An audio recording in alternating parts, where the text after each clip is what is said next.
এখনো ভোর 6টা বাজেনি, অবশেষে আমরা চলে এলাম চট্টগ্রাম ফিশারি ঘাটে। কিন্তু ভোরের আলো ফোটার সাথে সাথেই দেখা যাচ্ছে মানুষের কর্মব্যস্ততা এবং রোড ঘাটের কি অবস্থা আপনারা তা দেখতেই পাচ্ছেন।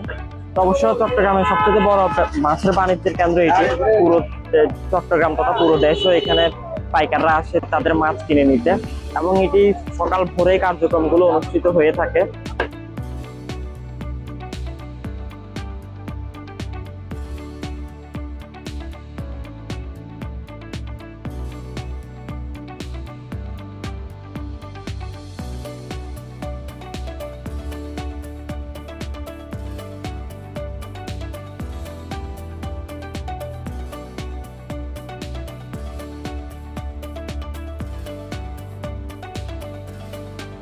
এটি শুধু মাছের বাজার না, বাংলাদেশের সামুদ্রিক মাছের বাজারের এক অন্যতম প্রাণকেন্দ্র।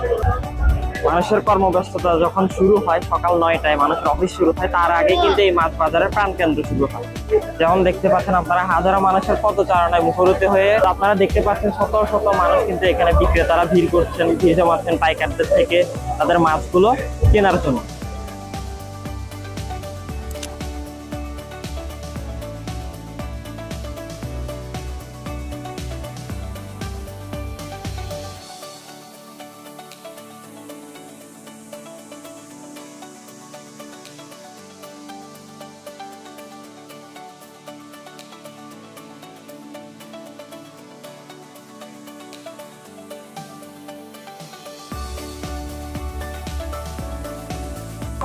যেমন আহরণ করা হয় মাছ, তেমনি মাছ সংরক্ষণ করার জন্য রাখা হয় বরফ, এবং সবসময় দেখা যায় যে যে কোনো একটা মেশিন দিয়ে এই বরফগুলো কাটা হয়, যাতে মাছ একদিন বিক্রি করা সম্ভব হয় না। তাই বিক্রি করার জন্য, সেগুলা সংরক্ষণ করার জন্য অনেক বেশি বরফের প্রয়োজন হয়, এবং এই বরফগুলো দ্বারাই মাছগুলো সংরক্ষণ করা হয়।